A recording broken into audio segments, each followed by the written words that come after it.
Hello.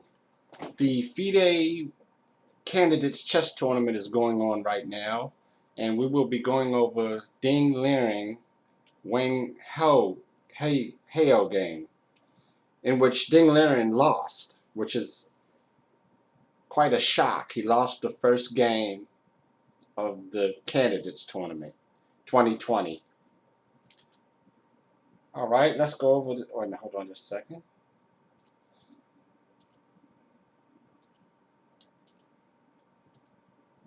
Here. Okay. All right, so let's go over this game. I have not gone over it at all. So it looks like in English. C4, E5, G3, Knight F6, Bishop G2, Bishop C5, D3. We have an English opening. Castles, Knight C3, they're both developing. C6 is interesting. C6 going for a future D5. D6 is also an option, but C6, we're just developing. Knight F3, D6, castles, Rook E8, Knight A4 hitting the bishop. D4 is an option here. Then they would exchange on D4, probably. Knight A4. Black does not want to give up the dark squared bishop, so we have bishop b4, a3 again, attacking the bishop. Bishop a5, attacking again. Bishop c2, e4, a5. Looks like a future b5 may be in the cards here for white. We have a5 attacking b4, but if they exchange, we exchange back. Formation would be even. Bishop b2, developing. Knight a6.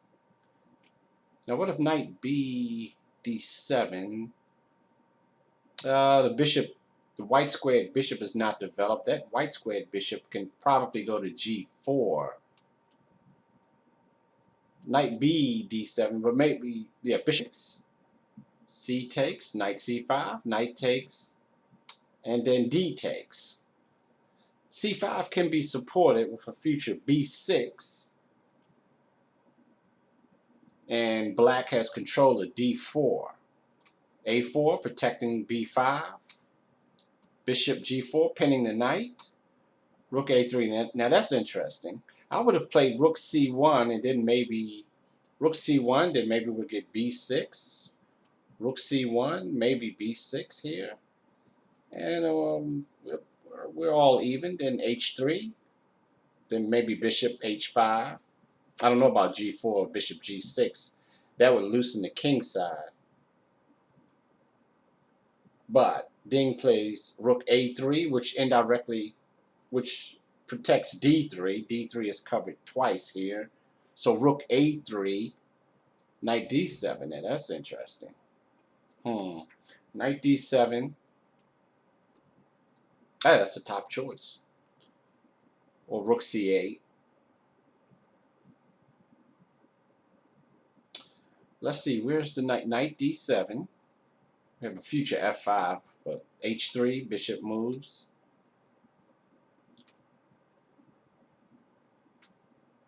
Queen to c1, getting out of the pin and also still protecting d3. There's b6 protecting c5.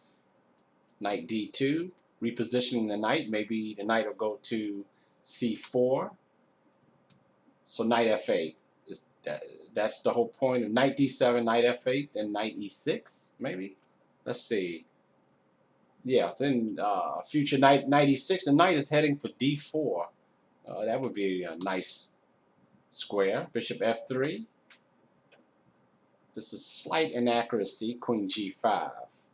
Bishop takes, knight takes. We're all even. Queen there trying to stir up the pot here. Queen g5. h4 hitting the queen. Queen back. Queen d1 doubling up, hitting the bishop. Queen takes. h5. It's a little loose though, isn't it? So maybe, yeah, rook a d8, a developing move. Maybe rook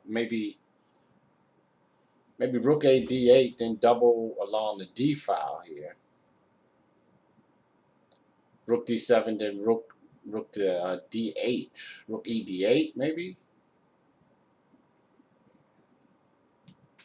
But instead, h5. Ding wants to exchange queens. There we have rook d8. Queen takes, knight takes. King g2 and bishop c1, rook d7, f4. f4 is committal. That move opens up the h4. So bishop takes, knight takes, pawn takes. Then f5, and then e5. Right, I would play that. f5. Because if e takes, then opens up the e file. Then rook d4, attacking pawn here. Maybe rook here check. What if we have rook f2? Could we double? Could we go here? No. Oh, knight e5. Okay, knight e5, which would block protection. Knight e5 is check also. Then rook d4, attacking this pawn will fall. So if he takes on, yeah, if he takes, it opens up the e file. Or, like I said, rook can go to d4 also. So f5 is a pretty good move. But Ding plays e5 to clamp it down. e5 clamps it down. Then rook e6, king f3, rook g6. Now,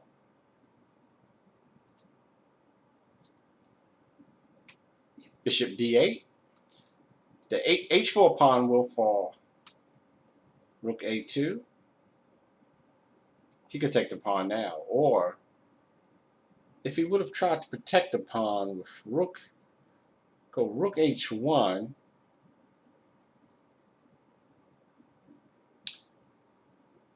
Rook h1 was better, actually. Maybe. Yeah, it was 4. No point in trying to protect this pawn. Well, then we're even. This position is about even, computer says. But protect that pawn. But if we... But black could become aggressive here and play something like rook g4, attacking the pawns, or rook d4. Okay. Well, rook g4. So let's go back. So rook a2 was played, rook d4. So why did that become so? Wait a minute. Rook. Okay. Rook a2 was inaccurate. So rook h1 could have been a try here. Rook h1 just to protect that pawn instead of giving it up. Let's go here. So rook a2, rook d4. Rook a2 was a mistake. Attacking a rook, rook back. No perpetual here, no repeats. So in this position, that's very interesting. After rook to d7, computer says d4 and we're all even. d4, what if we take this way? So if pawn takes, yeah, we can go here because you can't take, because the rook is pinned and the rook is heading here. And they say that's enough, that's a big threat here. Actually, that's pretty much decisive. Okay, if pawn takes, rook c2. But instead, rook takes, which would be the better option. Or, no, we're...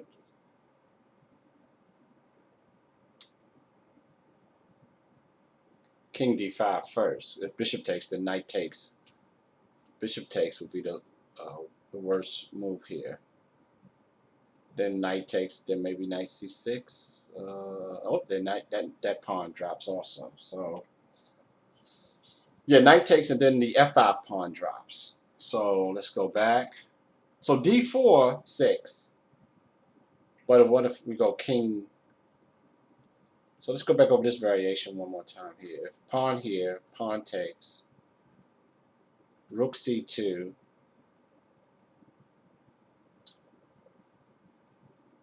king moves, That's right. That just gives up the f5 pawn. My fault. So rook c6 is a big threat here. Yeah, he's lost here. So rook d2. So white Ding missed d4, which would have evened up the game here. Actually, after this move, computer says white is lost. That's pretty hard to see that. d4. d4 would have been even right here. 39th move. Instead, what if we would have gone here? Not as bad. Then rook d4. Black still would have maintained an almost decisive advantage, but rook d2, then bishop takes, then rook there. And this is brilliant move here, rook g4. This move is based on black getting the double connected the pass pawns here. But, however, knight takes, he could also take this way and still have a great advantage. Because if king here, then g5, you still end up getting these connected pass pawns. That's the whole point, I guess. It looks like these connected pass pawns would win the game. And for Wang to see this, that's brilliant. Rook to g4 is a pretty brilliant move. I would have overlooked this move. Rook g4. Then we go rook h2. G6, just solidifying. Knight takes, pawn takes check, king moves. And then we'll just move, and the bishop moves back.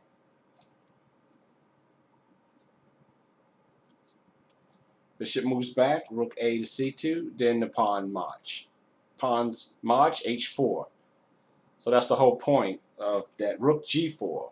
That was a brilliant move, rook g4. And Ding tried to just ignore it, but then he takes. So what if he, after g6, he could have still ignored that, not taken, but rook, well, the d3, rook rook d3 or fall. Even if rook a, if he protects d3, then rook here, and then f4 is we have two pawns here. Then if we take, we have to probably take now. We take bishop first. That pawn is still attacked. But if we go king here, then this pawn falls. So black just has too many. He has all these two pass pawns, and then this pawn falls. He has the a pawn. So the first game, Wang won. He beat Ding Liren. That's a surprise. Well, anything could happen. Okay, so we'll see what happens tomorrow. Thanks for watching.